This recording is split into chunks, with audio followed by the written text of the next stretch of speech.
Bonjour et bienvenue au podcast Performer autrement au quotidien, le podcast où on jase de la performance qui revitalise plutôt que de celle qui épuise. Alors aujourd'hui, on va parler de maintenir la culture d'entreprise lors d'une expansion rapide.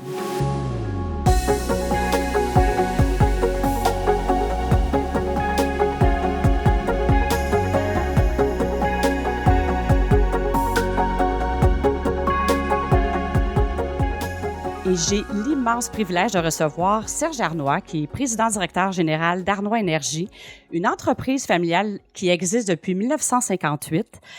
C'est vraiment, je vais dire, un success story québécois.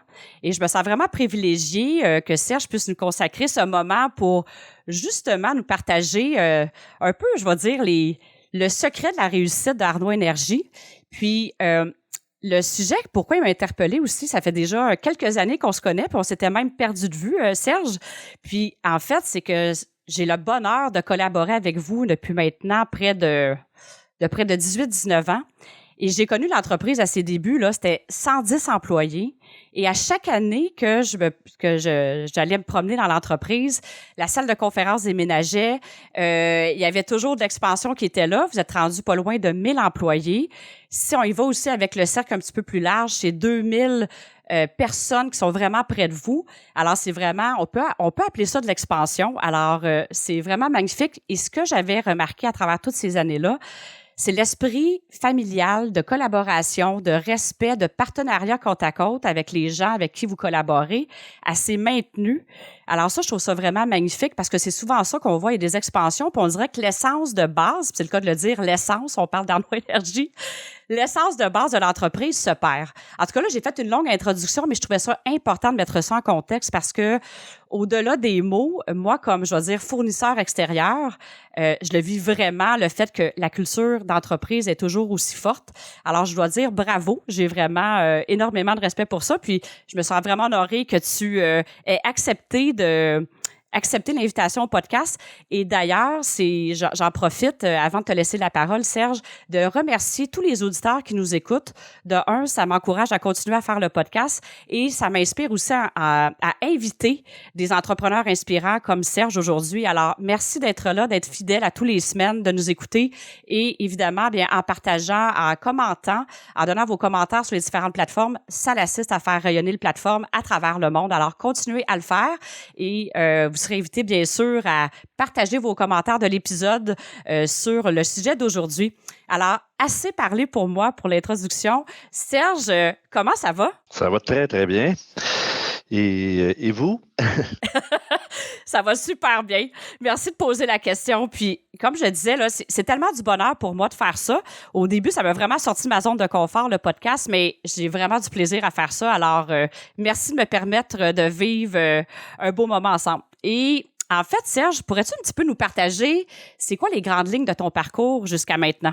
Oui, je vais faire ça avec joie. Mais avant ça, je voulais te remercier quand même de m'avoir invité à faire cette expérience-là. Moi aussi, ça me fait sortir un peu de ma zone de confort, ces choses-là, mais ça me fait plaisir de le faire. Puis en même temps, ça permet de renouer avec quelqu'un qu'on a connu il y a peut-être 20 ans qui a finalement décidé d'aller vivre dans une autre région que la belle région de Joliette. Des fois, ça fait partie de la vie, mais qu'est-ce que tu veux? Hein? Mais c'est ça, c'est une autre façon de renouer. Fait que je pourrais aller directement pour la question de mon parcours.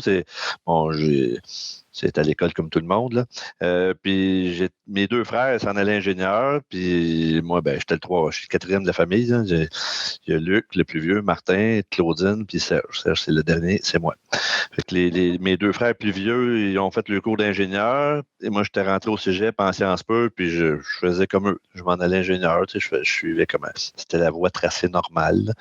Sauf que rendu au cégep, à un moment donné, je ne sais pas c'est quoi la bulle au juste qui m'a passé par la tête, là, mais je voyais que ni mes frères ni ma sœur étaient trop intéressés à l'époque par l'entreprise familiale qui était une toute petite entreprise. Il y avait 6 employés à l'époque. Moi, ça m'a toujours intéressé. J'ai suivi mon père toute ma jeunesse chez les clients. Les clients avaient au bureau. J'étais une bébête à monde. Là. J'aime le monde. Fait que pour moi, la business, c'était normal. Je m'en allais là. Mais là, je me dis, pourquoi prendre un cours d'ingénieur pour aller gérer une entreprise de 6 personnes? Là?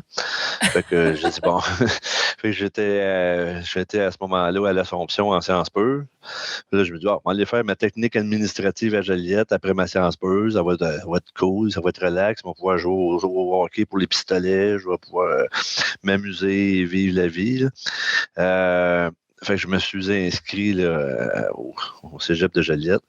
Puis entre l'Assomption et Joliette, en 86, Texaco est arrivé avec un principe d'agent grossiste où on passait, la business de notre père passait d'un distributeur à un revendeur de marque avec Texaco. Puis c'est une des étapes importantes de l'entreprise en 86. Là. Sauf que là, jusqu'en 86, toute l'entreprise était gérée à la main, à mitaine. Il n'y avait pas de facturation, pas d'ordinateur. Puis notre père, il a fini l'école. Dans ce temps-là, c'était le cours classique, là, mais c'est pas rendu au cours classique. Là. Il n'aimait pas tellement l'école. Fait que c'était un entrepreneur. Il avait commencé à travailler très jeune pour son père. Fait que, mais sauf qu'il n'y avait pas une grande scolarité. Fait que de là, informatiser la boîte, c'était moins évident. Fait que là, il avait fait appel à mon frère Luc, qui à ce moment-là, il avait un bac en génie mécanique, qui était en train de faire sa maîtrise. Puis Luc, il avait une bonne. Il était très bon en informatique, là, puis Luc, c'était un calé à l'école, anyway, là. Fait que là, il avait appelé Luc, il dit, tu peux-tu venir m'aider à informatiser la boîte? Là, Luc, à ce moment-là, il avait lâché sa maîtrise pour venir aider à mon père pour éventuellement retourner faire sa maîtrise après, mais qu'il n'a jamais retourné, finalement. Fait que c'est sûr que là, moi, quand j'avais appris la nouvelle, pour être franc, ça m'avait shaké, là. Je dis, bon, mon frère qui est ingénieur, qui venait rentrer dans le business. Moi, je vais avoir ma technique administrative. Fait que là, c'est de la merde. Là. Fait que là, je me suis inscrit au HEC à l'été. C'est ça la bulle qui a passé. Ouais. Non, mais la bulle, c'était pas à l'université. Okay. Mais la bulle, là, ça me demandait, hey, là, je ne serais pas le deuxième violon dans l'entreprise avec juste un deck pendant que mon frère a un bac, là, si tu veux. Là. Fait que là, ça m'a fouetté. Je dirais, là, je vais m'inscrire au HEC, puis je vais arriver dans le business formé. Là, tu sais, c'était...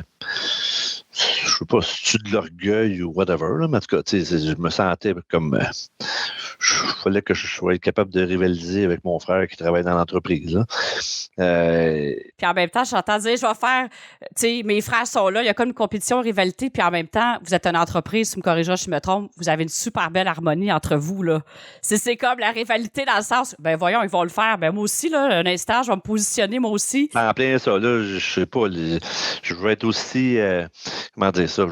Je vais être aussi à la hauteur que lui, là. Tu sais, c'était ça l'idée, là, tu sais, pour avoir la formation d'eux. Fait que, à ce moment-là, ben là, je m'étais inscrit au HEC l'été là, puis j'avais été faire mon cours en finance. Puis c'est la meilleure décision que j'ai pas faite. Là, tu sais, depuis ce temps-là, le HEC, j'ai plein de... Bon, pas tellement de connaissances que tu apprends que les relations. Puis j'ai encore plein d'amis des HEC que je rencontre aujourd'hui qui ont des postes un peu haut placés, un peu partout à travers le Québec. Puis c'est une belle expérience de vie. Autant je n'ai pas aimé le cégep que j'ai aimé l'université. Okay. Fait que c'était une bonne affaire, finalement, que mon frère arrive dans l'entreprise à cette étape-là. Puis anyway, j'étais pas... J'avais un cégep, puis j'aurais pas été capable de faire ce que Luc a fait. Fait que c'était bien parfait, là. Puis si on regarde ce qui s'est passé 30 ans plus tard, c'est lui qui avait ses forces dans des choses bien précises. Après ça, moi, puis Claudine qui est arrivée par après, elle était forte en communication, en ressources humaines. On était toutes les trois assez différents. Fait que ça a fait une belle équipe, là. Assez différent et complémentaire. En plein ça. Oh, oui, c'est vraiment complémentaire. Puis avec une éducation de respect, puis qui a fait en sorte qu'on était capable de travailler pendant 30 ans ensemble. Puis il y a toujours c'est pas toujours la mer calme, là, mais avec un très grand respect, puis une bonne façon de travailler, puis aussi de reconnaître les forces et les qualités de chacun qui sont différentes, puis de pouvoir se baser là-dessus. Là, mais en tout cas, c'était avant le travail. Puis là, quand je suis arrivé au travail, bien, l'été avant que moi je disais, c'était une petite entreprise. Il y avait un répartiteur, 2-3 filles dans le bureau, 5 chauffeurs de camion. Puis Luc qui était là, qui était arrivé. Fait que quand je suis arrivé là, après l'université, en décembre 89, à l'été 89, il y avait le répartiteur qui était un peu dans une entreprise de pétrole comme nous autres, le centre nerveux, c'était après ça les répartitions. Il prend les appels des clients, il met les livraisons sur papier, puis il dispatche ça, il répartit ça aux camionneurs. Mais le répartiteur, l'été avant que j'arrive, il est décédé. Fait que pendant 6 mois de temps, ils n'ont pas embauché personne, puis bon, ils ont dit, Serge, mec, t'arrives, tu feras ça. Fait que j'ai commencé comme répartiteur dans l'entreprise, mais assez rapidement, là, je voyais, bon, mais un client, tu sais, t'es directement au téléphone avec le client, mais tu vois un client qui appelle toutes les semaines, si pendant une semaine, il n'appelle pas, tu vois, puis là, il y a quelque chose avec, là. Fait que là, j'ai commencé à faire des ventes, puis appeler les clients, puis bon, qu'est-ce que t'en penses? Puis après ça, de m'amener mon frère Luc, il s'en allait de plus en plus dans l'administration, fait que la négociation avec les fournisseurs, il me laissait ça tranquillement, fait que là, j'étais acheteur et au répartiteur en même temps. Mais acheteur puis vente, ça va pas mal ensemble dans notre domaine, là, parce que souvent, la marge n'est pas très grande. Fait que si on vend plus, souvent, c'est parce qu'on n'achète pas au bon prix ou whatever. Là. Fait que là, je me suis mis à faire de la vente commerciale, de la vente en gros. À l'époque, dans ce temps-là, il n'y avait pas d'email ou quoi que ce soit. Là, c'était l'arrivée du fax là, à cette époque-là. fait que je m'étais mis à faire de la vente par fax là, le soir, quand il y avait des changements de prix. Les prix changeaient. Aujourd'hui, c'était tous les jours. Là, notre coût en change, mais dans ce temps-là, c'était une fois par semaine. Fait que j'avais commencé à trouver des clients qui avaient des revendeurs comme nous, mais beaucoup plus petite échelle qu'avec notre volume, j'achetais puis je revendais. Puis le soir, je m'assoyais devant le fax puis j'envoyais des fax à chacun de mes clients. J'avais peut-être 10-12 clients. Aujourd'hui, on en a peut-être 80 000. Là. Ça serait complètement impossible. Là. Fait que c'est ça. Mais j'ai commencé comme répartiteur, après ça, j'ai fait des ventes. Puis là, quand je débordais, là, on a engagé un répartiteur que j'ai supervisé. Puis là, je m'occupais de plus en plus des ventes. Puis avec le temps, je suis devenu directeur des ventes. Puis on était longtemps comme un directeur général à trois têtes, là, ma soeur, mon frère et moi. Jusqu'à temps qu'on devienne une taille assez grande, que là, à un moment donné, ça devenait peut-être un peu, je ne sais pas si ça dit en français, confusant, là, mais ça devenait plus confus pour les gens d'avoir trois boss. Là. Ouais. Fait que, là, à ce moment-là, on avait fait un exercice avec Diane Felice pour voir, faire en sorte, on avait tout fait nos tests psychométriques, puis tout, puis voir c'est quoi nos forces. Elle n'aime pas ça dire les forces et faiblesses, ça, c'est les forces et les points améliorés. Oui. Et puis là, avec on dit, bon... où c'est qu'on se place. Puis une des beautés de la chose, c'est qu'entre les trois, à un moment donné, il y avait une question qui nous était posée à chacun de nous trois, c'est de dire, bon, ben, où tu te vois, toi, dans 5 ans, puis où tu vois tes deux associés dans 5 ans. Puis ça a donné comme assez bien que il n'y a pas personne qui se voyait où Luc et Claudine me voyaient, puis moi où je les voyais, c'était pas à la même place. Puis il n'y a pas personne qui voulait avoir la chaise de l'autre. Fait que ça a fini que ça a quand même bien été. Où à ce moment-là, j'avais pris ça fait plusieurs années de tout ça, mais j'avais pris le rôle de direction générale. Claudine s'est occupée plus de communication, de ressources humaines, elle était plus forte là-dedans. Puis Luc s'occupait plus de tout ce qui est administration, gestion avec les banques, etc. Fait que c'était pas mal ça le cheminement. Et à ce moment-là, Luc et Claudine relevaient de moi de parenthèse. Là, mais je ne faisais pas les évaluations de personnel, les évaluations de rendement, tout ça. Ça coulait de soi. Là. Ils connaissaient le job, là, puis il n'y a pas besoin de moi pour être aligné. Là. Puis je n'aurais pas été si à l'aise que ça non plus de m'asseoir avec eux autres puis de réviser les objectifs annuels. Puis bon, je sais pas. Ouais. Puis jusqu'à il y a quelques années, là, c'était comme ça. Puis depuis 4-5 ans, Luc et Claudine ont un peu graduellement un peu pris leur retraite. Là. C'est sûr que si j'ai encore besoin d'eux autres, ils vont toujours être proches, là, mais moi que t'en fais, moins que t'es dedans, puis moins que ça te tente. Là. Fait que je peux dire que là, je suis comme plus comme tout seul de la famille à gérer ça. Là. Ils font maintenant juste partie du conseil. Juste, c'est déjà pas mal, là, mais ils font partie du conseil d'administration. On a un conseil d'administration qui se réunit aux 3 mois à part des conseils spéciaux. Là. Fait que Luc et Claudine font partie d'un conseil d'administration d'entreprise dans lequel il y a 7 membres. Là, ces deux-là, moi, puis 4 externes. Là. Fait qu'aujourd'hui, c'est pas mal ça, le cheminement. Je ne sais pas si c'est clair, là, mais... Bien, c'est super clair. Puis, est-ce que je comprends 2 choses? Ça a été toujours clair pour toi que tu voulais joindre l'entreprise familiale? Ça a toujours été clair? Depuis que je suis jeune, oui. Puis, l'autre point, là, tu partages ça, finalement, bien, vous avez appris à découvrir les forces de chacun. Est-ce que ça s'est fait vraiment facilement, ce passage-là? Qui va faire quoi? Déterminer les carrés de sable? Puis, ça a-tu été un événement? Ben, en fait, ça a-tu été vraiment important de se faire assister par quelqu'un de l'extérieur pour faire ce passage-là? Comment, ça a-tu tout coulé ou il y a eu des moments, des fois, que c'était pas évident de déterminer les carrés de sable? Avant qu'on décide de le déterminer, le carré de sable, il y avait quelquefois des empiètements de territoire, si on veut. Là. Ouais. Mais une fois qu'on s'est fait assister, c'était clair et limpide. Puis probablement qu'on serait arrivé à la même conclusion si on ne s'était pas fait assister. Là. Mais tu sais, de se faire assister, ça amène une structure, ça amène une façon de faire, ça élimine un peu certaines émotions, Non, je pense que c'est important, surtout quand tu es une entreprise familiale, de prendre des gens externes en qui tu as vraiment confiance. Par contre, là, Ça, c'est sûr. faut que les trois en aient confiance. Mais une fois on a décidé toutes les trois de le faire, ce move-là, de déterminer les carrés de sable plus précisément pour le bien-être de chacun, puis le bien-être de l'entreprise, puis le bien-être des employés, là, pour tout le monde. Là. Puis, mais ça a été vraiment... ça n'a pas été compliqué. Là. Ça s'est fait assez naturellement. Bien, ça, c'est vraiment le fun d'entendre ça. Puis, ça m'amène justement, tu sais, tu parles que au début, c'était comme 6 employés. Là, on est rendu, le rayonnement est assez grand de l'entreprise. Fait que ça a été quoi les grands stades? Est-ce que c'est l'expansion rapide, elle avait commencé déjà quand vous étiez les 3 à la tête de l'entreprise ou ça s'est fait encore plus rapidement au moment quand les rôles ont vraiment été clairs des 3? Ça a été quoi les grandes phases, justement, d'expansion là, de l'entreprise à travers les années? Parce que c'est quand même dans les dernières années qu'il y a une expansion beaucoup exponentielle, là, si on peut dire, là. Oui, c'est ça. Mais c'est sûr que quand la boule de neige est plus petite, quand elle fait un tour, elle ramasse moins de neige. Plus qu'on grossit, chaque tour est plus gros.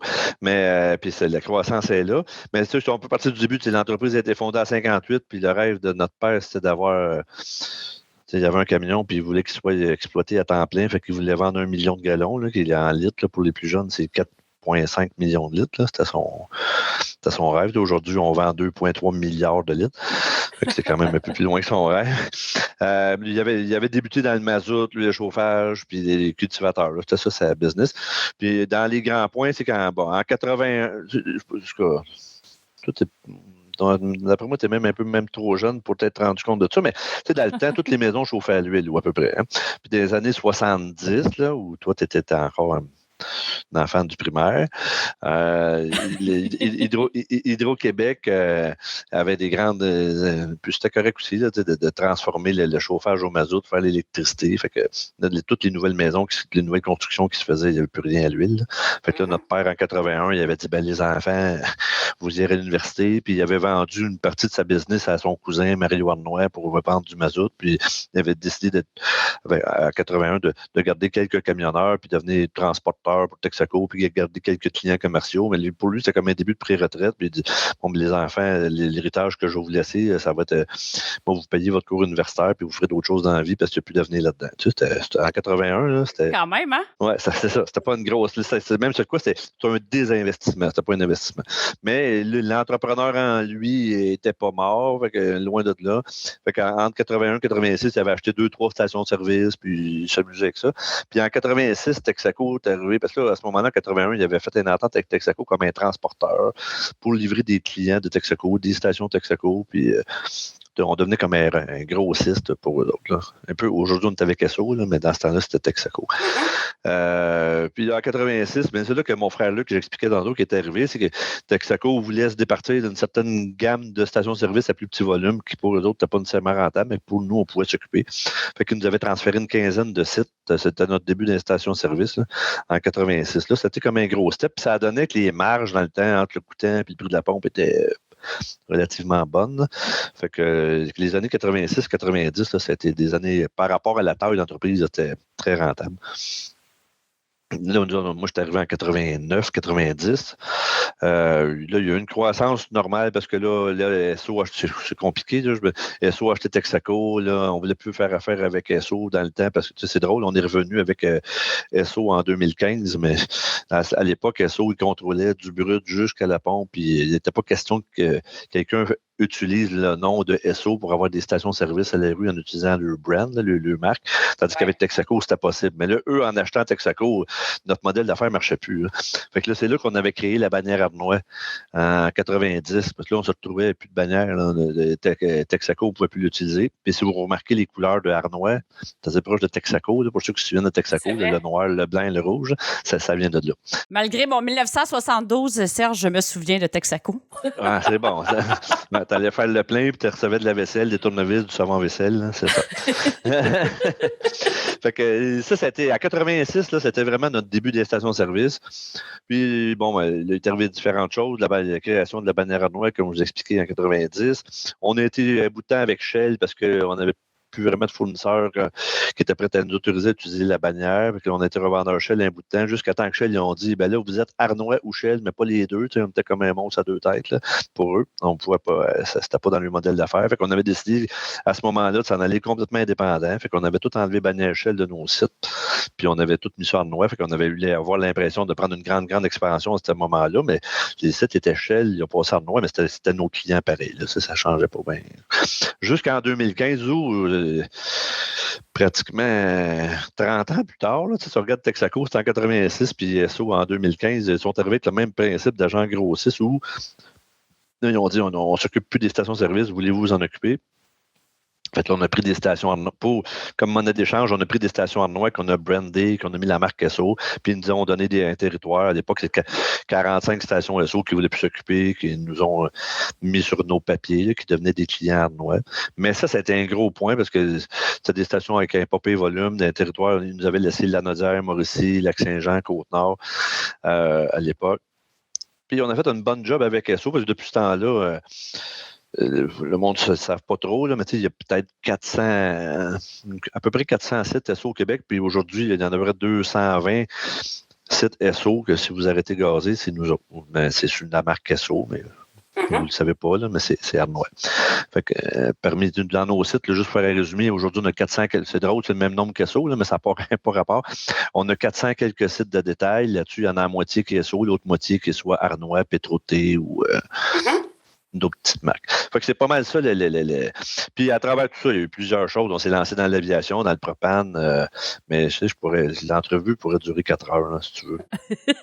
Non, mais en même temps, je trouve que je sens que je suis privilégiée, puis les auditeurs sont privilégiés parce que souvent, on va pas... tu sais, tout le monde connaît l'entreprise. Je suis pas mal convaincue que tout le monde connaît l'entreprise, mais en même temps, de savoir... Tu sais, ce que j'entends dans ton partage, c'est que ça aurait pu terminer là si vous aviez pas eu ouvert vos horizons pour dire, OK, telle affaire, le modèle d'affaires qu'on avait pensé qui était peut-être viable pour X années, c'est plus possible, mais cette opportunité-là se ferme, on en voit une autre. Qu'est-ce qui, selon toi, a fait en sorte que vous êtes toujours resté en ouverture parce que là, ça coule, ton histoire, tout ça, mais j'imagine que des fois, il y a des petits vertiges qui sont arrivés pour dire comme, OK, on s'en va où avec l'entreprise si telle chose arrive? Corrige-moi si je me trompe là-dessus, mais j'imagine que ça n'a pas toujours... Non, mais faut toujours que tu prévois. C'est comme quand tu fais du sport, là, quand tu joues au hockey, quand tu dis, là, si je reçois la passe à la palette, je fais quoi avec la puck, là, tu sais. Mais en business, c'est pareil, là, tu sais, si ça arrive, je vais faire quoi? Mais ça fait partie de la vie d'un entrepreneur, puis c'est comme un cultivateur qui va dire, là, tu sais, je traite mes vaches à la main depuis 30 ans, puis ça a toujours marché, je vais continuer comme ça. Et maintenant, il va fermer, là. Mais c'est la même chose dans notre domaine. T'sais, aujourd'hui, puis on va avancer un peu là-dedans, mais il y a des gens qui disent vous faites quoi? Là, les autos électriques s'en viennent, puis bon, ça change. Puis, et oui, ça change. Là, mais pareil comme la même chose que dans le mazout. Hein, c'était notre pain et notre beurre là, des années 70. Là. Aujourd'hui, c'est plus. On va. Ben, pour rester dans. Quand notre père a décidé de lâcher de dire, ben là, je vends la partie du mazout, qu'on a finalement racheté par après, là,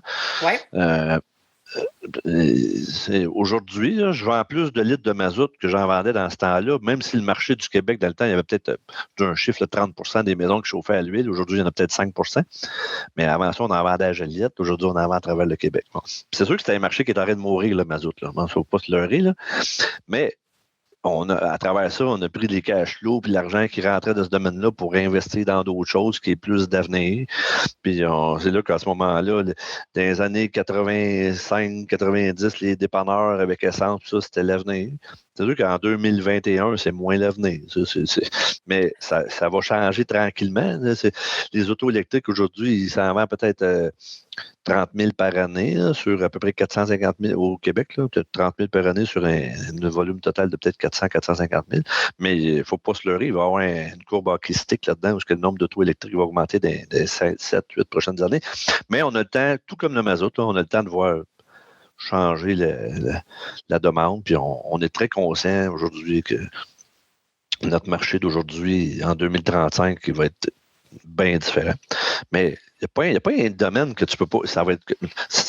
Nous, la chance qu'on a, là, c'est qu'on peut le voir venir. Là. Celui qui vendait pour Kodak, là, il n'a pas eu la chance de le voir venir. Là. Puis c'est ça. Je comprends ce que tu veux dire. Je suis capable de vous le dire. On se fait une courbe à toutes les années de la demande pour les stations-service. Où c'est que ça va s'en aller? Puis bon, je revise ma planification stratégique est faite en conséquence. Puis bon, les investissements de capitaux sont faits en conséquence de ce qu'on voit arriver dans le futur. Puis bon, les prévisions, on les fait le mieux qu'on peut. Mais la seule chose qui est sûre dans les prévisions, c'est qu'on va se tromper. Là. Mais, mais à partir de là, c'est ça. C'est ce qui a fait en sorte qu'on est rendu là. C'est qu'à toutes les années, on se questionne sur notre stratégie. On fait des plans au plus gros aux 3 ans. Avant ça, c'était plus de façon informelle. Aujourd'hui, c'est sûr qu'en grossissant, on n'a pas le choix de formaliser un petit peu la patente. Là.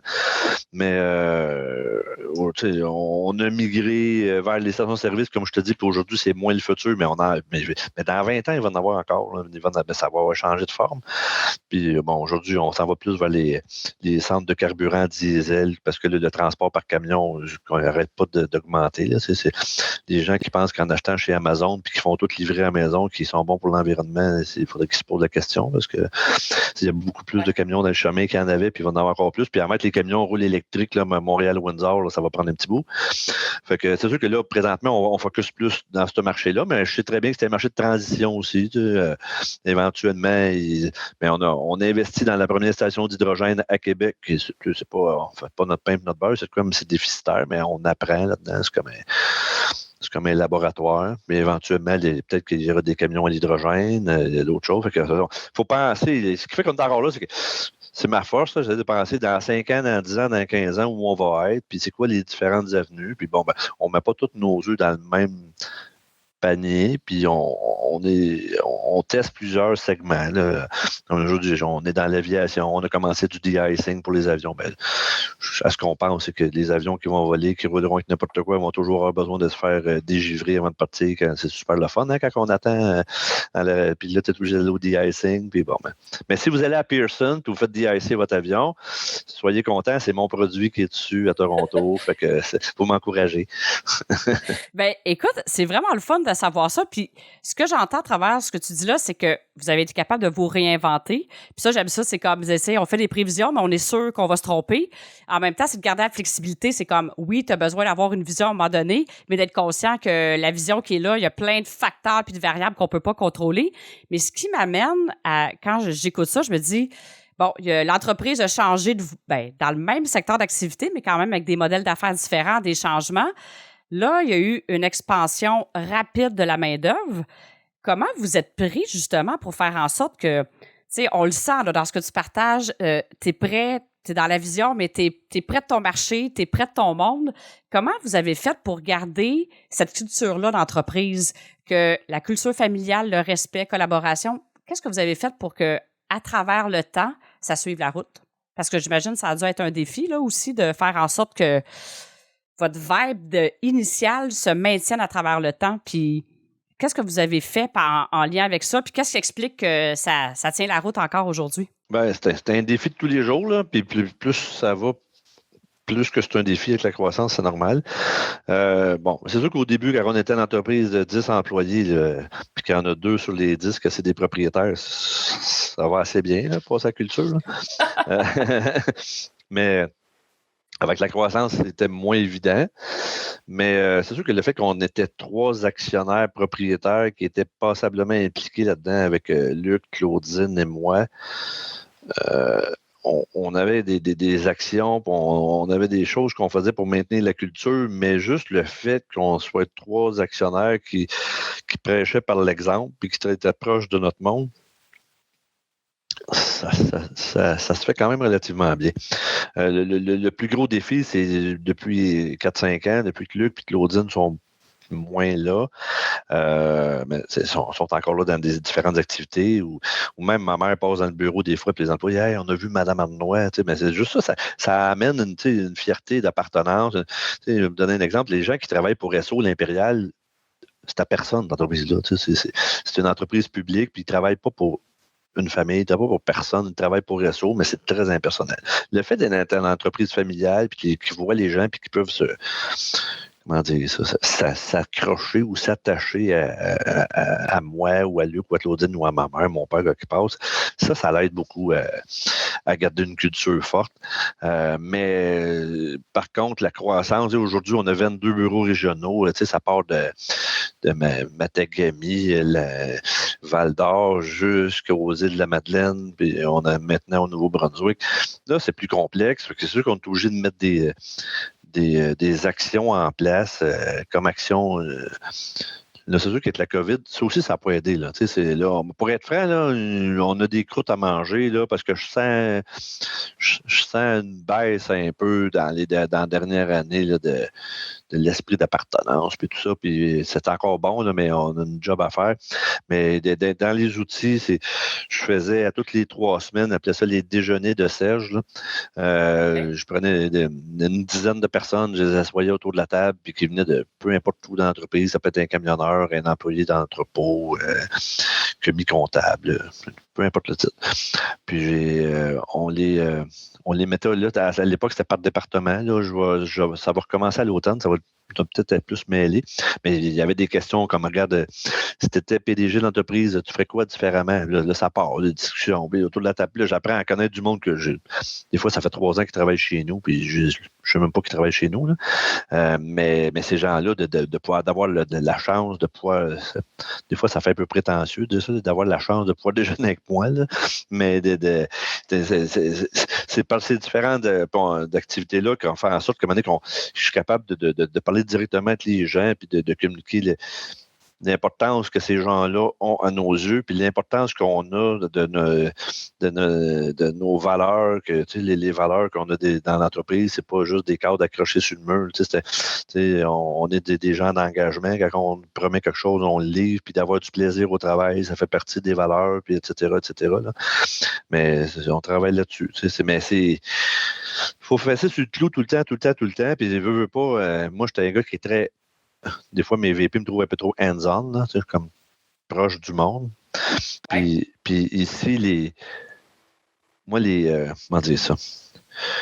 Les chaînes de commandement ou la hiérarchie, j'y crois dans la façon de travailler, mais parce que tu peux pas, sinon ça va être l'anarchie si tout le monde donne des ordres à tout le monde. Là. Mais dans la chaîne de direction, ça marche.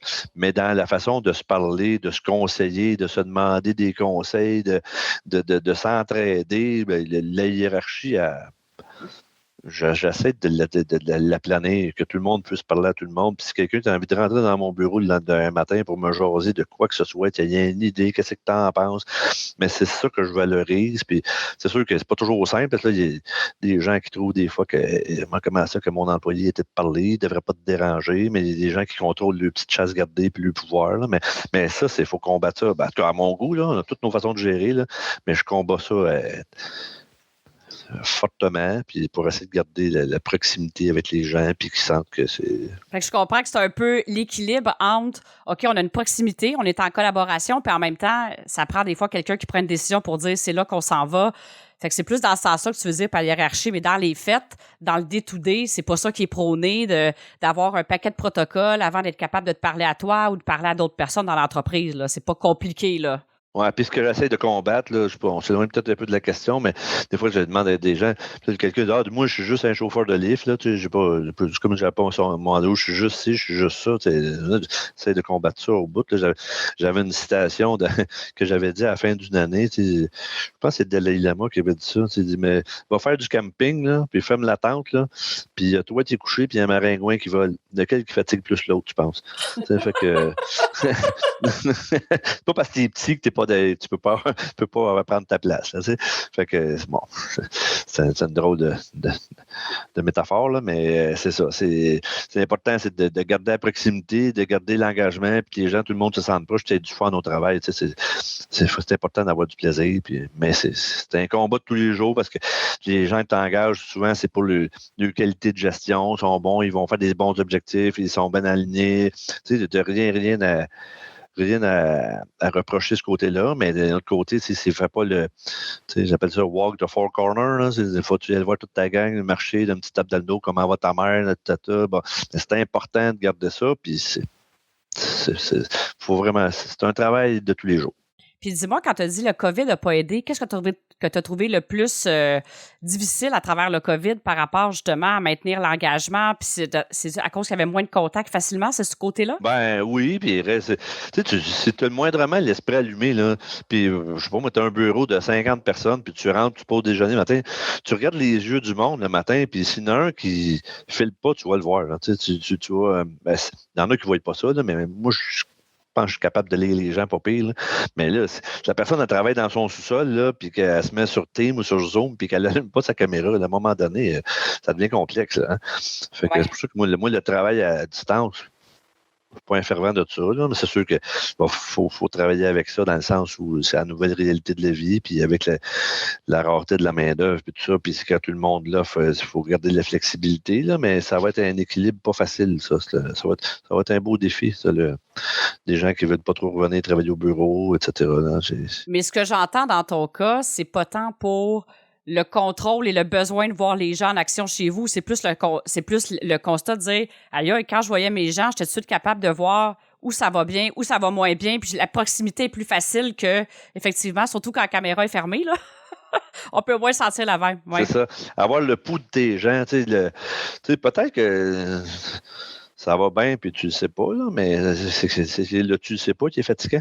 Tu sais,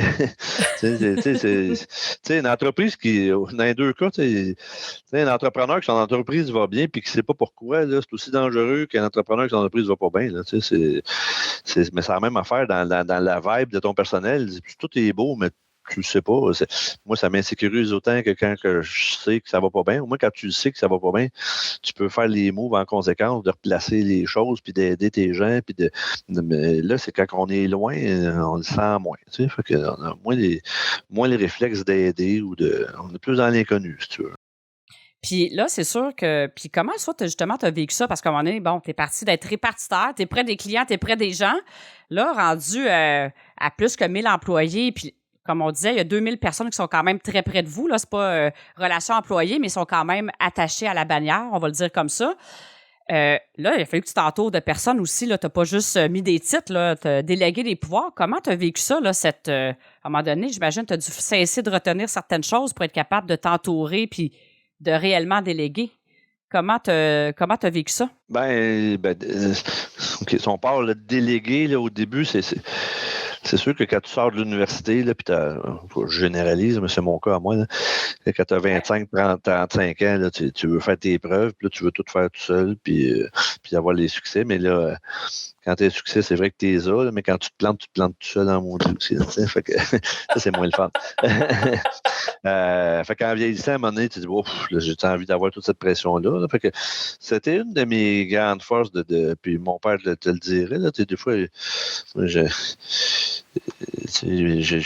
j'avais dit quand j'étais jeune, moi, j'étais un mathématicien. Là, puis un mathématicien, c'est des paresseux intelligents. Ça, mon père, le mot paresseux, je me que ça va pas bien passer. Là. Ça passe moins bien avec cette génération-là, mon paresseux. C'est ça. Fait que, mais c'est sûr que une de mes forces, c'est quand même de m'entourer de gens le fun, puis de gens compétents, puis il y en a bien du monde qui m'ont dit, je suis venu travailler ici, tu sais, c'est tout, puis je voulais travailler avec toi. Bon, puis je les avais connus soit dans l'industrie ou dans d'autres choses. Bon.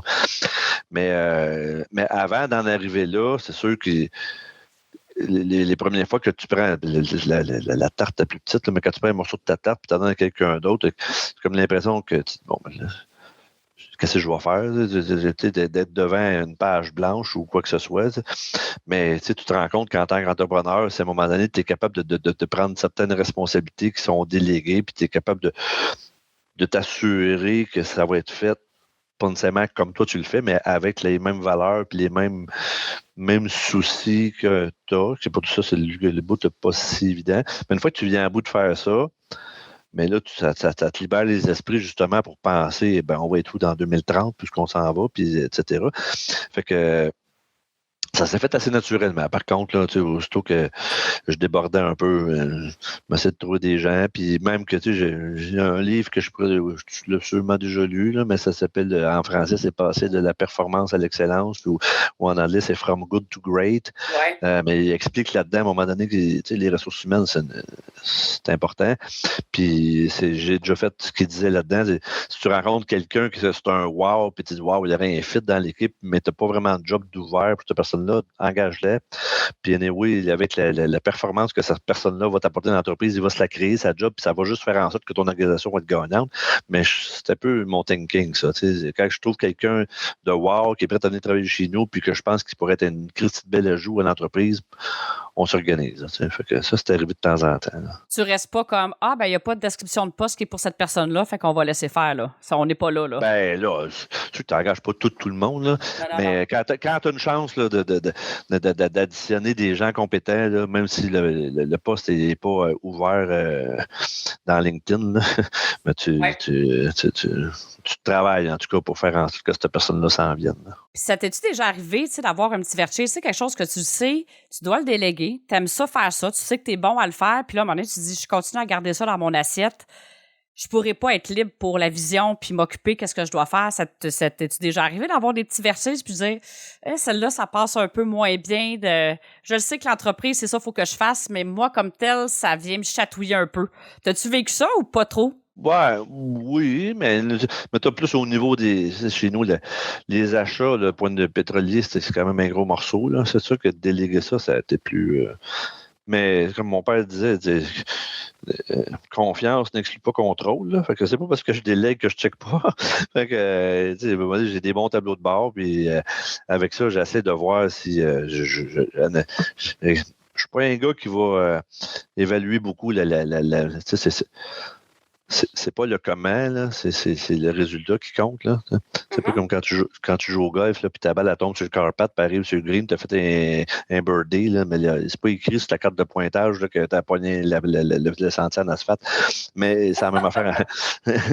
C'est la même affaire en business. À un moment donné, tu as des tableaux de bord, puis tu peux pas commencer à analyser tout comment ce que les gens font. Mais si les objectifs sont remplis, que la culture suit, que les gens sont heureux au travail, que il n'y a pas d'absentéisme, puis que les résultats sont là, ben, j'ai essayé de me minder à ça. Là, mais c'est sûr que oui, des fois, là, c'est arrivé, mais en même temps, j'étais un gars qui fait dans la vie, là, c'est sûr que ça me joue des mauvais tours des fois, mais en général, dans la vie, moi, j'étais un gars qui fait confiance jusqu'à preuve du contraire.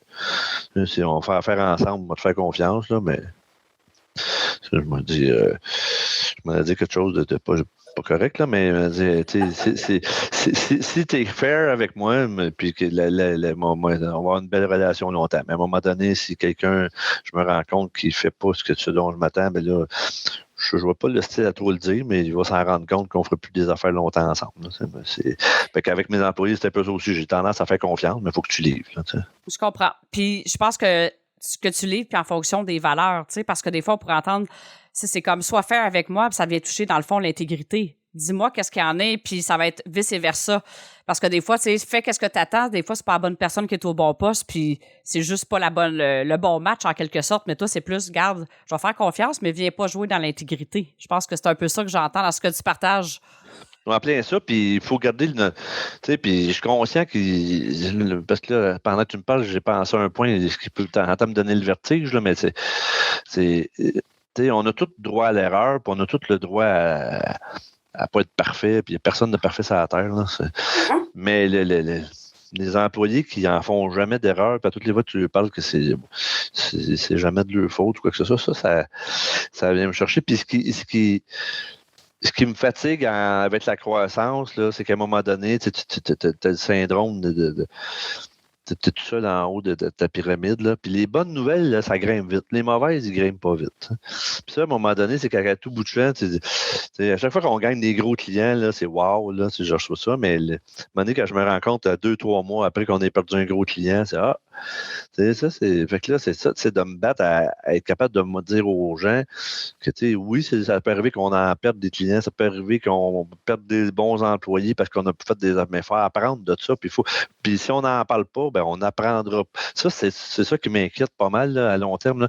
C'est que les gens ont tendance à camoufler un peu ce qui va moins bien, puis extérioriser ce qui va mieux. Mais tu sais, on n'apprend pas quand on n'est pas au courant de ce qui va mal. Fait que c'est le bout qui est le plus dur, ça. Mais en même temps, tu sais, quand tu dis ça, je me dis c'est peut-être une belle opportunité. Le podcast va pouvoir être diffusé, que ça va être partagé à tous en fait, les membres de l'équipe de Arnois Énergie que cette valeur-là est présente parce que, tu sais, merci de partager ça parce que, tu sais, quand tu es rendu à 1000 employés, tu sais, puis on se le cachera pas dans le monde des affaires, il y a encore une croyance qui est là. Tu sais, dire, est-ce que je vais perdre ma job si j'admets que j'ai fait telle erreur, que je donne l'heure juste sur qu'est-ce qui est réellement arrivé? Tu sais, les gens peuvent être souvent dans peur, puis c'est pas évident, les entreprises où réellement, dans les faits, le droit à l'erreur, il est vraiment permis. C'est un peu ça qui arrive, là. Fait que les gens ont peut-être vécu une expérience qui les a pas mis dans une bonne position. Fait qu'ils se disent, ben là, tu sais, je vais donner la réponse qui doit être dite pour que je me sauve un peu, tu sais, que je me mette pas dans une position problématique. Mais là, je trouve que ça peut être une belle opportunité de partager, de dire que finalement, les gens sont bienvenus de partager aux gens autour d'eux qu'est-ce qui est arrivé réellement pour que vous grandissiez comme organisation. Ah oui, mais c'est parfait que je suis content que tu en parles, mais on va lui mettre la communication, mais en même temps, c'est à répéter tout le temps. Puis, tu sais, ça part autant au niveau de la SST, tu sais, des gens, oups, ils pilent sur une flaque d'huile dans l'entrepôt, ils manquent, ils passent proche de tomber, mais il arrive rien, fait qu'ils n'en parlent pas. Mais ça, aujourd'hui, on est rendu qu'avec une politique de near miss, là, à chaque fois qu'il y a un passé proche, on les note, mais c'est même qu'on est capable d'améliorer aussi basique que ce soit la sécurité dans l'entrepôt ou quoi que ce soit, puis de diminuer le taux d'accident. Mais la même chose en gestion, la même chose dans la vente. Tu sais, les near miss ou les petites erreurs, c'est ça qui vont faire en sorte qu'on va être meilleur. Puis tantôt, je te parlais de l'histoire du maringouin d'entente, mais si tu viens visiter le bureau, tu vois, il y a 2 citations sur le mur, que c'est Annie, qui est aux ressources humaines, qui a pris de mes citations, qui les a affichées là. Puis l'autre citation, c'est ça, c'est la plus grande erreur que l'on puisse faire, c'est d'avoir peur de faire des erreurs. Tu sais, si la peur de faire des erreurs nous paralyse, ben ça va pas bien. Fait que ça, dans le fond, tu partagerais que c'est en quelque sorte, un défi de partager ça à l'ensemble du groupe. Oui, c'est ça. Mais puis si on regarde dans des grandes entreprises, là, je nommerai pas de nom parce que ça va peut-être en choquer quelques-uns, mais j'ai des fournisseurs que c'est bien clair que tu te rends compte qu'il y a des gens là-dedans qui n'en prennent pas de décision. Parce qu'en prenant pas de décision, ils ne feront pas d'erreur, puis ils ont plus de chances de grimper dans la hiérarchie de l'entreprise qu'en prenant des décisions puis de se tromper de temps en temps. T'sais. Mais ça, c'est pas drôle, là, mais ça paralyse les entreprises. Mais plus qu'on va grossir, plus que c'est le danger qui va nous guetter. Puis ça, faut si on veut garder notre agilité, là, tantôt, qu'est-ce qui fait qu'on est encore là? C'est parce qu'on a su saisir les opportunités puis on est agile, là, mais on les prend une décision, puis de temps en temps, on se trompe. Puis tu dirais-tu qu'il y a d'autres choses? Tu sais, on a parlé de différentes choses, de ne pas avoir la peur, de bien s'entourer, d'être à l'écoute, d'avoir le pouls, de ne pas perdre ça, peu importe la grosseur de l'entreprise, de prendre des décisions, tu sais, dans le fond, que ça se peut c'est pas la meilleure décision qu'on a prise, mais en même temps, des fois, l'analyse de cette décision-là va être porteur de notre prochaine meilleure décision qu'on va avoir prise. Fait qu'on le sait jamais, l'expérience que ça nous amène. Est-ce qu'il y a d'autres ingrédients, tu dirais, qui expliquent c'est super beau que tu partages en toute simplicité, pas authenticité, de dire, ben ça, c'est un défi, mais en même temps, la réussite de l'entreprise est là. Est-ce qu'il y a d'autres choses qui, selon toi, font partie des ingrédients clés de la réussite actuelle de l'entreprise? C'est sûr que je pense que j'en ai déjà parlé, mais le plus gros facteur de succès, c'est vraiment l'agilité. Mais l'agilité, c'est un terme à la mode, là. Ouais. Mais l'agilité regroupe plein d'affaires, comme je disais tantôt, de ne pas avoir peur de faire des erreurs, de prendre des décisions. Mais où on se distingue en plus, c'est d'être capable de parler.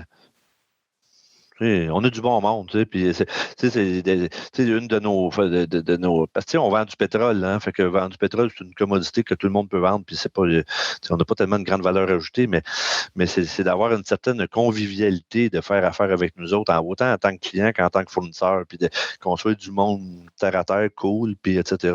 Fait qu'en faisant affaire avec nos fournisseurs, puis qui aiment ça nous parler, puis qui sont heureux de travailler avec nous autres, mais ça fait en sorte que souvent, ça va créer des opportunités à un moment donné de croissance vis-à-vis des clients ou même des fournisseurs qui, des fois, on dit, ben là, c'est le fun de faire affaire avec vous autres. C'est pas compliqué de faire affaire avec Arnois. Vous nous payez bien, vous êtes reconnus. Ça fait 60 quelques années que l'entreprise est là.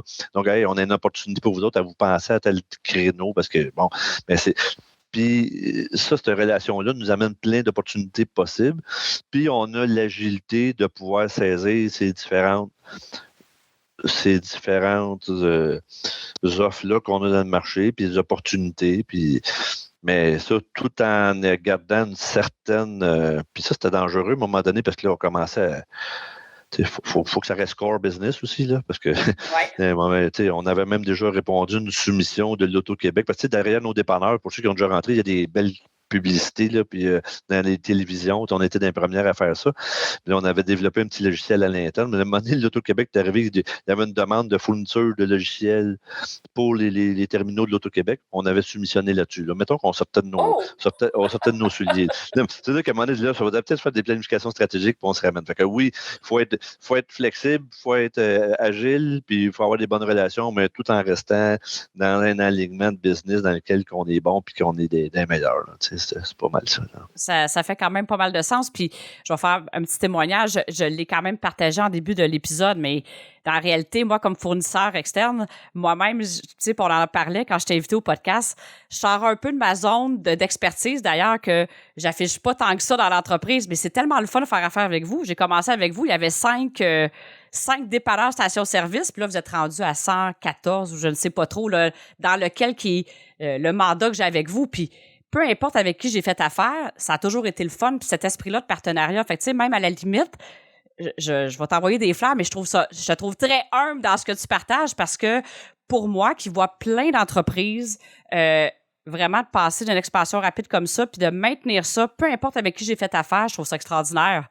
Puis, fait qu'il y a vraiment quelque chose, ça a l'air bien, entre guillemets, simple, ce que tu dis, mais vraiment de le faire en action dans le day-to-day, de faire vivre les valeurs au quotidien, de pas avoir peur de bien s'entourer, tu sais, dans ce sens que, oui, ça s'est fait naturellement, mais il faut vraiment lâcher le morceau à un moment donné, là. C'est comme, tu dis, OK, ça, là, le comment ça va se faire, je fais confiance au processus.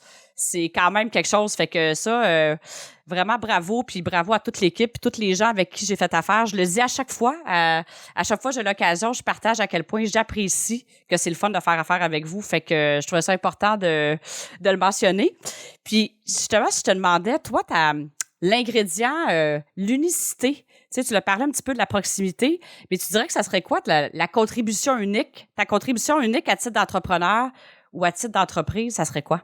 C'est d'avoir la capacité de me projeter dans le temps, puis d'être visionnaire, puis de faire en sorte que, tu sais, oui, je te disais tantôt, tous les secteurs d'activité dans l'économie, il y a des changements, il faut s'adapter aux changements, là, mais on est quand même dans un secteur pas mal un point d'essai. Ceux qui n'entendent pas parler du réchauffement de la planète et des véhicules électriques depuis 2-3 ans, c'est parce qu'ils sont soit sourds ou morts ou whatever, mais c'est impossible. Fait qu'on est vraiment comme au centre centre de la tempête. Là.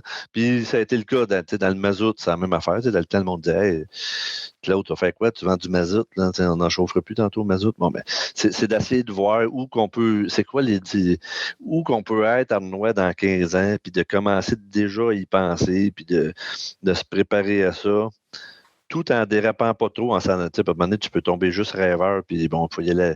C'est aussi dangereux d'être trop vite que pas assez vite là, en business. Là. Si t'es trop vite, t'es en avant de ton temps, ça marche pas, mais si t'es pas assez vite non plus. Fait que c'est tout ça. Là. Je pense que ma force, c'est ça, c'est de voir où on s'en va, d'être un bon capitaine de bateau, tout en allant à une vitesse qui était acceptable, puis qui est bonne pour l'entreprise, puis faire en sorte que la pérennité de l'entreprise, elle va être là, puis elle va être là pendant longtemps. Là. Fait que malgré le virage électrique qui s'en vient, tout ça, tu as confiance par rapport à la pérennité de l'entreprise. Tu sais, dans le fond, vous l'avez fait à plusieurs reprises, un peu pas vous réinventer, mais presque, tu sais, de modifier le modèle d'affaires, de prendre telle tournure, c'est un peu ça à travers l'histoire que vous avez faite à différents moments dans l'entreprise. Oui, c'est ça. Puis ça m'inquiète. Ça m'inquiète pas. C'est sûr que c'est toujours un casse-tête. Là. C'est le jour où je vais dire j'arrête de m'inquiéter puis tout est beau, c'est là qu'on commence à mourir. Là. Fait que faut toujours se poser la question. Mais se réinventer, c'est possible. Là. C'est même très possible. Il y a plein.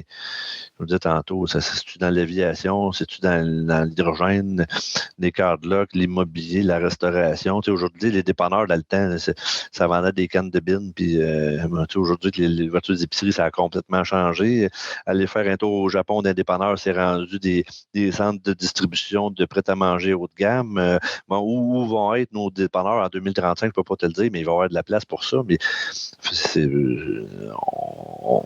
on évolue, puis je pense qu'on va être capable de. Puis il faut garder cette capacité-là. Là. Ça, c'est ça le gros défi, mais c'est sûr que le jour où je suis encore tout jeune, là, mais ça, ça va être quoi quand je serai plus là? Ça, c'est à suivre, là, mais il en reste encore pour longtemps.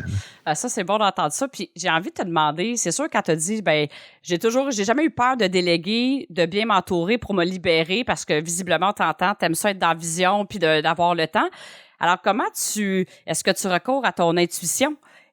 Comment tu fonctionnes ça? Ça se passe tout dans ta tête ou tu as des moments où tu te dis, OK, je vais vraiment prendre le temps de me déposer puis je fais appel à mon intuition pour un peu me guider vers où? Comment tu fais ça, se libérer cet espace-là pour que la vision devienne plus claire? Hey boy, on dit bonne question. C'est rare que je vais dire, ben là, j'arrête, puis là, je vais prendre un moment pour laisser le libre cours à mon intuition. Là. C'est pas machinal, c'est pas mécanique comme ça. Là. Ça va être bien plus en prenant une marche, en allant en pêche, en étant dans la nature, en faisant, tu sais, puis je me rends compte, là, dans la dernière année, j'ai comme pas assez fait, là, mais tu sais, j'arrive d'un voyage de pêche de 3-4 jours, mais là, je veux pas quand tu es assis dans la chaloupe, à un moment donné, ton petit hamster se met à tourner, puis dans le sens positif, là, tu sais, c'est pas quelque chose qui empêche de dormir des tracas, c'est des affaires de fun. Puis c'est en jasant avec des gens, en se ressourçant, en allant visiter des expositions, puis, il faut que tu aies la passion. Là, tu sais, ma vie au travail, ma vie personnelle, ma vie pour penser où l'entreprise va être, il n'y a rien qui est séparé là-dedans. Là, c'est tout entremêlé. Puis je travaille pas. Tu sais, comme je dis à mes enfants, la seule façon de ne pas travailler dans la vie, c'est de faire ce qu'on aime. Là. Fait que, moi, je fais ce que j'aime. Je travaille pas. Je suis en train de jouer. Tu sais, t'as déjà joué à risque là, tu sais, avec les pitons. Puis les bon, ben ça. Mais je joue à ça, là. Tu sais. Mais je joue à ça dans le réel. Tu sais. Puis là, ben, j'avance mes pions, puis je les place, puis on regarde la stratégie, puis bon, on essaie de brosser bon dé. Là, tu sais, bien, j'aime ça ce que tu viens de partager parce que souvent, on va avoir tendance justement à compartimenter. Ah, ben là, il faudrait que j'ai une vision ou là, il faudrait ci, mais c'est pas de même, ça marche. Tu es un être humain avant tout. Puis c'est comme, justement, des fois, ça va être dans un voyage de pêche, ça va être en train de marche que là, une idée va arriver qui va être porteuse, que tu vas pouvoir faire prendre l'expansion, possiblement avec les gens autour de toi aussi. Fait que j'aime ça que ce que tu partages là, c'est pas, on n'est pas des robots, là, dans le fond. Tu sais pas quand est-ce que ça arrive. Puis je trouve ça un petit clin d'œil de dire, hey, je l'ai pas assez fait dans la dernière année. C'est une bonne, bien contente que tu ça fasse remonter ça à la surface. Ouais, c'est ça. Puis tu sais, il y a une idée, on vend, ça s'appelle, mais tu étais dans l'automobile, là, mais les moteurs diesel, ils mettent du fluide d'échappement diesel dans les. Puis si Volkswagen avait fait ça dans les autos, il n'y aurait pas eu les problèmes qu'ils ont vécu. Là. Ouais. Puis j'ai un oncle, Jean-Marc, qui vend de l'engrais à Saint-Thomas. Puis Jean-Marc, c'est comme l'inventeur du groupe, là, puis il a plein de bonnes idées. Puis à un moment donné, il dit, hey, j'arrive d'un voyage en Europe, puis ils mettent de l'urée dans le diesel là-bas. De l'urée, là, c'est de l'ammoniac mélangé avec de l'eau. Puis fait que là, mon oncle il est chaud, là. Tu peux pas mettre de l'eau dans du diesel, ça marche pas. En tout cas, ça pour comprendre qu'à un moment donné, c'est un additif que tu rajoutes dans un réservoir à part comme du lave-vide, puis qui est envoyé sous forme de jet en spray dans le système d'échappement, puis qui va combattre les NOx pour diminuer les émissions atmosphériques. Mais il me parle de ça, il a peut-être 7-8 ans. Puis là, c'était pas encore là ici. Là. Je jase avec. Là, mais c'est des affaires de même qui m'ont donné, c'est en écoutant le monde, puis en jasant avec passion de tout ça. Puis mon oncle Jean-Marc, c'était un passionné. Là, il a fait toutes sortes de choses. Fait que là, je me mets à aller là-dessus, puis c'est vrai qu'il avait raison. En Europe, il est en avance sur nous autres sur l'antipollution. Puis, fait que là, il me met en contact avec un monsieur de Tampa Bay, Yara. Yara, c'est un peu comme le SO ou l'Imperial Oil c'est parce que ils servent de ça, l'urée agricole pour fertiliser les champs. C'est pour ça que mon oncle connaissait ça. Là, il avait... Fait que, mais c'est pas tout à fait le même, là, ça se ressemble. Là. Il est plus raffiné, je pense, celui pour les camions. Si je mettrais celui agricole d'un camion, le système pourrait s'en crasser. Là. Tout ça pour me rendre compte que oui, il avait raison, puis ça s'en venait. Puis avec le monsieur s'appelait Ralph Isberg, le gars de Tampa Bay. Puis on était les premiers à ouvrir un compte au Canada ou au Québec avec eux. Puis on est devenu grossiste en urée. Puis aujourd'hui, ben, on dessert 40% du marché de l'urée au Québec. Puis ce qui fait que c'était pratiquement un loss leader au début parce que on a racheté le marché. Mais aujourd'hui, on vend des flottes de transport comme Robert Transport, etc., où on avait de la misère à rentrer parce qu'on est dans le lubrifiant, on est dans l'antigel, dans le lave-vite. Mais là, l'urée, c'est comme on veut faire un one-stop shop. Ça faisait partie de notre gamme, il fallait l'avoir. Mais aujourd'hui, on est le plus gros joueur dans l'urée au Québec, puis ça a permis à faire grandir le reste de l'entreprise dans plein d'autres marchés. Tout ça grâce à mon oncle qui aujourd'hui, une fois, m'a parlé de ce produit-là. Mais tu sais, c'était peut-être en allant en chasse au chevreuil ou à la pêche qu'il m'a parlé de ça, je ne m'en souviens plus. Là. Mais c'est ça. Mais c'est pas parce que là, mon oncle, on va s'asseoir et on va parler de business. Tu sais, c'est pas ça. Tu sais, c'est à tous les jours, il y a une idée qui arrive sans que tu t'en attendes. C'est ça, il faut avoir l'ouverture. Faut être dans cet esprit-là. Là. C'est sûr que j'aurais pu dire, ben, là, il est fou braque, puis on arrête ça là. On arrête ça là, mais non, je me suis mis à faire des recherches, puis bon, mais j'ai envoyé des gars, Benoît Jaudoin est parti, il est monté à Tampa Bay, puis il y avait du monde qui me décourageait, puis disait, tu vas voir, l'urée, c'est une technologie qui ne durera pas longtemps, puis à un moment donné, ils vont trouver d'autres choses, fait qu'ils n'investissent pas là-dedans. J'avais la foi, puis on n'a pas investi tant que ça là-dedans, c'était pas très compliqué, là. Mais aujourd'hui, on en vend à peu près 40 millions de litres par année d'urée. Quand même. Pas pire. Puis là, je vais te faire sourire. Depuis que je t'ai posé cette question-là, j'ai un moustique qui n'arrête pas de rôder autour du micro. Il est fatiguant. J'essaie de rester en qualité de présence, mais ça me fait très rire au même moment que je t'ai posé cette question-là. Puis, écoute, merci de partager ça. Puis, si justement, là, présentement, il y a un dirigeant qui est en train de vivre une expansion, qui sent peut-être qu'il y a des préoccupations, qu'il y a des peurs, soit qui sent qu'il perd le contrôle de l'organisation, ou qu'est-ce que tu aurais envie de lui partager si... Puis, tu sais, on parle d'une entreprise, là, quelqu'un va dire, hey, moi, j'ai pas une entreprise de 1000 personnes. Tu sais, l'expansion, elle peut se vivre de différentes façons, mais quelqu'un qui sent qui est en train de vivre une expansion, pas juste en termes d'employés, ça peut être un chiffre d'affaires, ça peut être aussi l'expansion comme personne, de sortir de sa zone de confort. Qu'est-ce que tu aurais envie de partager à une personne qui s'apprête à vivre ça? Qu'est-ce que tu aurais envie de lui partager? C'est sûr que moi, pour m'empêcher d'avoir... C'est sûr que des fois, tu commences...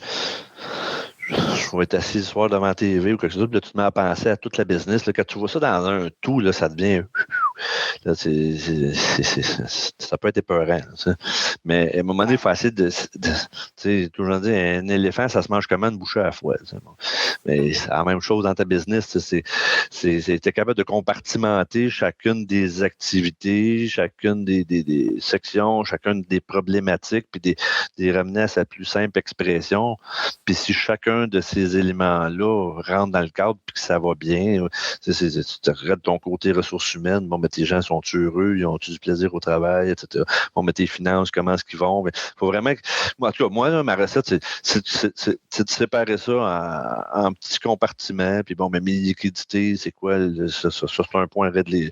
Mes RH, mes ventes, c'est une affaire. Puis après ça, ben, tu regardes, ben, là, tu le regardes par secteur géographique aussi. Bon, ben, c'est un peu comme ça que j'essaie de fait que c'est peut-être la suggestion que j'aurais à donner, là, à un moment donné, de ne pas regarder ça comme un ensemble global où ce que tout s'entremêle, parce que c'est ça un peu la vie aussi, là, mais plus qu'on va le séparer par sous-segments, plus qu'on va être capable on va se sentir en contrôle, puis moi, c'est dangereux de perdre le pédale. Là, en fait, c'est de garder ça simple. C'est pas de t'enfarger un fleur du tapis, c'est comme, il y aurait, je sais pas, 10 millions de paramètres à regarder, puis c'est de dire, OK, c'est lesquels les plus importants.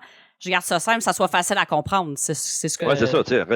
On a une business ici, on fait peut-être 2,5 milliards de chiffre d'affaires. Là, c'est pas une petite affaire. Là. Puis à tous les matins, je reçois j'ai un tableau de bord. Puis en dedans de 10 secondes, je peux te dire si ça va bien ou si ça va moins bien. Point de vue vente. Là, ça, c'est une affaire. Point de vue vente et rentabilité. Puis après ça, ben là, c'est sûr que le côté soft, là, RH et tout ce qui vient de l'esprit au travail, etc. Ça, c'est un peu plus complexe, là. Mais il faut faire confiance aux gens, puis avoir aussi nos indicateurs de performance de ce côté-là que tu ne peux pas avoir à tous les matins, là. Mais tes indices d'engagement, etc. Il faut se donner des outils pour les. Puis plus tu vas grossir, t'as pas le choix. T'as pas le choix de te donner des outils pour pouvoir voir où est-ce que tu t'en vas. Puis, comme je te disais tantôt, confiance n'exclut pas contrôle. Là. Fait que c'est pas parce que tu délègues à tout le monde qu'à un moment donné, tout va bien. Puis, si t'es pas au courant de ce qui se passe, là, c'est là que tu vas avoir le vertige puis que tu vas perdre le contrôle. C'est de garder, d'être au courant, de rester proche de ton monde. Puis, c'est ça. La simplicité a toujours sa place, même si on grossit beaucoup. Ouais, c'est ça. Puis c'est un défi, là, mais oui, c'est important. Puis le jour où ce que tu penses arriver, ben, c'est là que c'est le début du commencement de la fin. C'est comme quand on pense qu'on l'a plus. C'est ça, t'en plein ça. C'est plus que je sais que je ne serai jamais. Tu sais, à partir de là. Ben... Ah, ben, c'est des paroles de sage, ça. J'aime ça. Ouais, ben, c'est pas moi qui l'ai inventé. Non, mais ça me fait penser un parallèle dans les sports. Tu sais, c'est comme quand on pense qu'on l'a vraiment, on l'a plus. Tu sais, c'est vraiment ça. Puis c'est la même affaire dans l'entreprise, là. Quand on pense qu'on est au-dessus de nos affaires partout, c'est là qu'on est en train de perdre l'essentiel. C'est ça. Ma fille a fait des compétitions équestres, là. Puis la dernière compétition, là, c'était le jeudi. Enfin, puis c'était un nouveau cheval. Puis le premier jeudi, elle m'a appelé, elle était super contente, ça a bien été, puis elle était stressée parce qu'elle n'avait jamais fait avec ce cheval-là, mais tu sais, elle était sur le gun. Hein. Ouais. Puis, mais le lendemain, ça a moins bien été. C'est parce que là, elle était comme plus, wow, ça va. Tu sais, ou par exemple, un joueur de golf, là, moi, je suis pas bien bon au golf, mais je joue, mais tu sais, après, ma pire game, c'est souvent après ma meilleure. Là, parce que là, tu commences à dire, yes, sir, là, je l'ai l'affaire, ça va bien aller. Puis là, c'est la shit qui arrive dans ce temps-là. Mais dans le business, c'est un peu ça aussi. Hein. C'est monnaie, tu t'arrêtes d'être vigilant, mais c'est là que c'est ça. Ben merci beaucoup, Serge. Est-ce qu'il y a un élément que tu aimerais ajouter avant qu'on aille plus vers le mot de la fin? Est-ce que tu aimerais ajouter un mot de la fin? Y a-t-il quelque chose que je t'ai pas donné l'opportunité de partager au cours de l'épisode? Je te laisse le mot de la fin, si tu veux. Ben, je pense qu'on a fait pas mal le tour, là, mais je pense que le plus grand facteur de succès comme entrepreneur ou dans n'importe quel domaine, c'est d'aimer ce qu'on fait. C'est d'aimer les gens avec qui on travaille, puis d'aimer nos clients, puis d'aimer nos fournisseurs, puis d'être bien là-dedans, puis de faire ça pour la bonne raison. En business, si tu fais ta job pour devenir riche, puis faire de l'argent parce que ton père était là-dedans, ou quoi que ce soit, ou la famille, puis ton but, c'est de t'enrichir. C'est pas sûr que ça ne marchera pas, là, mais les chances de succès là, sont pas mal moins grandes que si tu fais ça parce que tu aimes ça, puis tu es passionné, puis tu tripes à faire ça, puis tu tripes à jouer à risque. Là. Mais tu sais, en business, tu joues à risque, mais en plus, si ça marche, ça est rentable. Là. Tandis qu'à risque, tout ce que tu organises, c'est les pitons.